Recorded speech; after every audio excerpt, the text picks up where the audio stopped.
YouTube, making stuff with free wood. Okay, this guy looks like he's out of his mind. Let's check him out. Going to just get started. More on that as we go. I can't do that. I don't have safety glasses. Oh, I guess I do. Do you want to know the easiest way to get the nails out?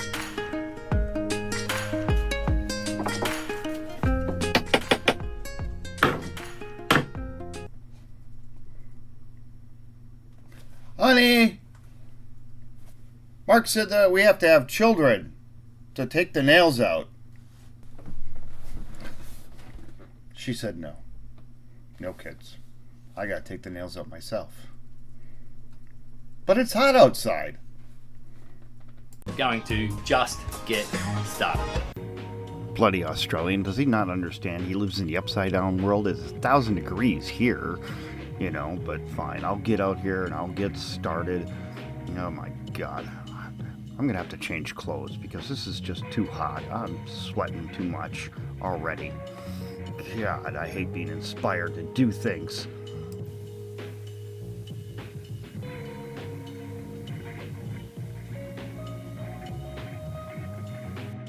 Alright, here I'm grabbing the wood, putting it on my workbench just to measure it out to see roughly how much I've got once it's all glued up together. Now, I already know, and I've made a mistake. I should have actually stacked the wood up high. A little bit easier to measure it that way, but gives me an idea of what I need to do here.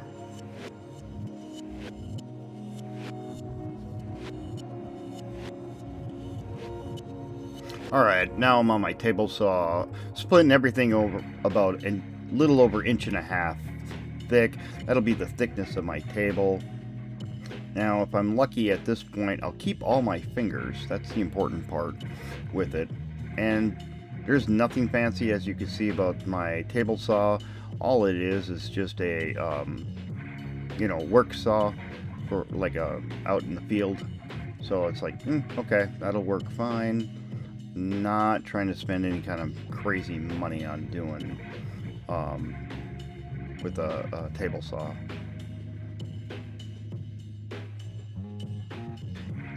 And yeah, I know, I went inside, I did change into a little bit better shorts and everything, because it is 1,000 degrees in this shop, and I'm not working out here all day if I don't have to.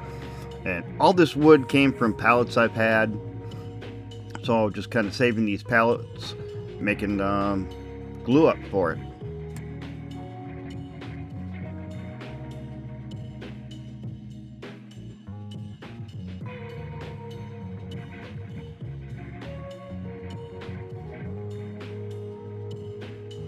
Alright, this next part here, I think I really made a mistake.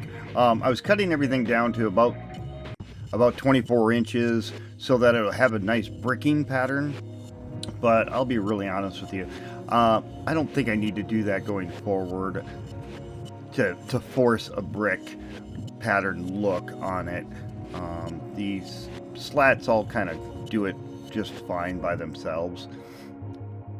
But I do like the look. It does look nice, especially if you're going to do it with just finishing it with just tung oil. It really makes everything pop out nicely.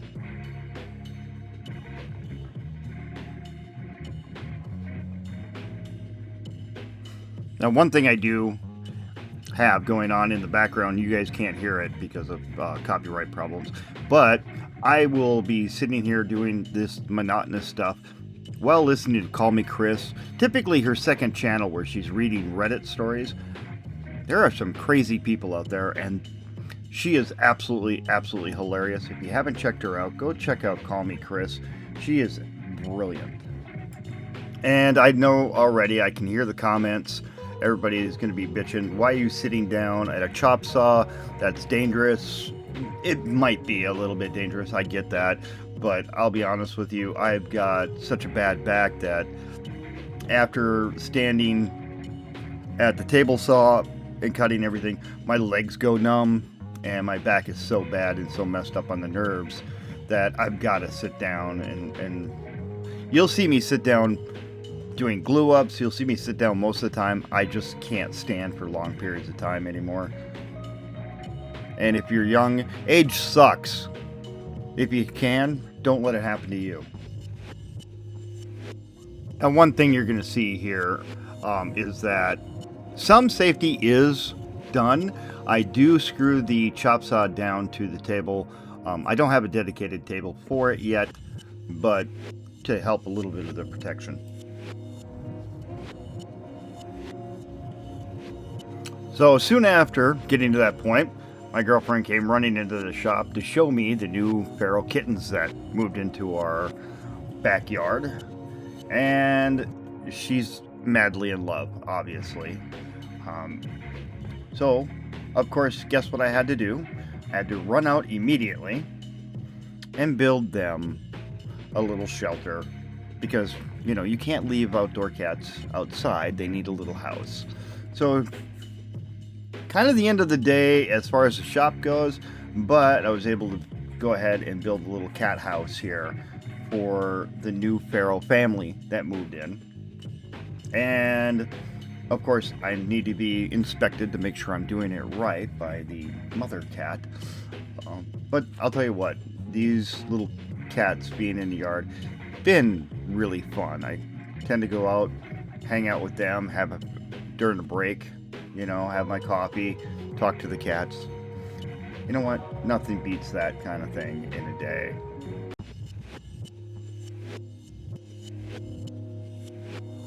Now, unfortunately, my camera battery died while filming this, so you won't see the whole build get completed. But it got everything done, and then the next morning I ended up going back into the shop and start working on the glue up I did the night before. This routing jig, just using an old 2x4 and some angled aluminum that I had lying around, ended up being pretty helpful and handy. One thing is with this flattening jig, it's I need to get dust collection because this is just a pain in the ass. I'll tell you what, not having dust collection in my shop yet, but I'm not full business human yet, so can't really afford what I can't afford, but it's all good. Now, one thing we have done is we have nicknamed this tool Lilu Multipass. Now, if you know what movie that comes from, please put it in the comments, and I will answer your comments first. Just put in the name of the movie first, and then any questions, I'll answer you guys first. All right, so this is the end of the first video. Hey, how you doing? This is Jason Shades. So, I did just get started. And I like what I got started, but it looks like shit. Something I can't sell. I'm learning. This is a brand new process. Sorry I did not get all the pieces filmed. I'm used to filming talking head videos, not action videos. I guess this would be considered action video. But the table I did came out really nice. This is a tabletop. Absolutely love the color and the texture. I used just simple tung oil with it and put some coating up on top to seal it. That was it. But I love the coloring. I love the blondness that came out of the wood. Problem is, I didn't save all the footage, sorry, but there is a lot of really bad discrepancies on it to where it's something I wouldn't be able to sell. So I now have an outfeed table, is what it's going to turn into. But that's okay. But I have another project I'm working on. I'm doing another coffee table, but I'm also putting myself on a challenge. I want to see if I can be in here every day building new stuff and selling it. If I can fully take care of everything with the bills and everything, working out here in the shop. So basically, full business human. couple things I'm learning being out here in the shop. This is not exactly the most normal of my life, because I haven't worked in blue collar, I haven't worked in a shop in a long time. It's been over 20 years. Getting back in the shop, the heat, the weather differences, that's kind of a kick in the ass. I'm working on that. Got some fans, trying to be able to keep cool enough to where I'm not trying to kill myself.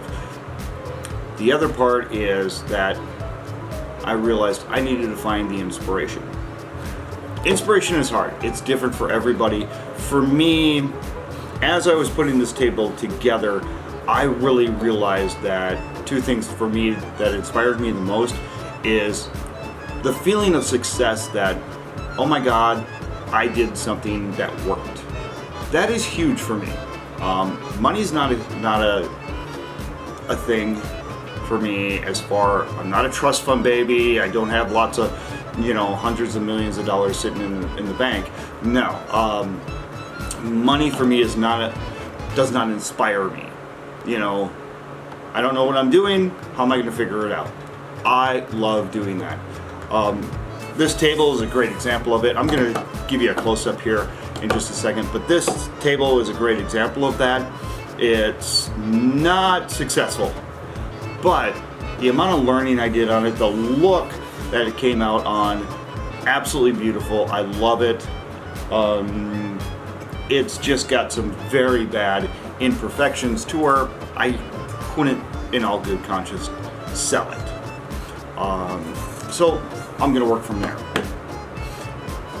Next is I'm gonna keep you guys, this is a year-long challenge. Tomorrow's my birthday. I will be 55 years old. I'm putting myself on a challenge to see what I can do in building and selling tables from Pallets in the next year. If it's something that, now, if I have to pull the plug, and we'll pull the plug. But I want to see if I can be fully business, fully, being able to take care of ourselves on that alone. But I do want to put the challenge in is it possible to be able to make my former salary? And I'm putting it basically with my former salary, just making wood. Now that's going to include health insurance and all the other good things that we need, pay taxes, all this stuff. So after all is said and done, we did the math, comes up to about $100,000 in 1 year. Again, tomorrow's my birthday. We're going to start the challenge tomorrow. Can I make $100,000 in 12 months? Be able to cover all the expenses and everything we need. Because remember, some big expenses, health insurance. We're going to have to buy it on our own, by ourselves, with no backing of another company. We're going to have to, do everything 100% on our own, pay our own taxes, all this good stuff. Okay? So I used to make a lot less than 100 grand a year, but when you do the math and you add all that stuff in, it gets pretty big. That number gets big really fast. So that's why I'm putting the challenge at 100,000, and it's a round number and it works. But can I make $100,000 a year? That means I need to make 10 tables a week at $200 per table, or 5 tables at $400. I don't even know what the hell these are going to sell for. So that's where we got to put the challenge together and kind of work forward.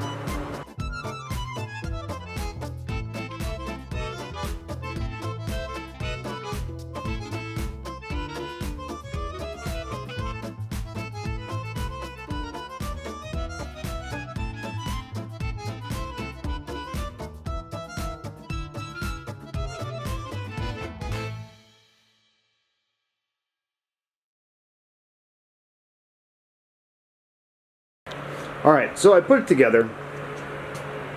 Got some really cheapy 2x4s and made an outfeed table for the table saw.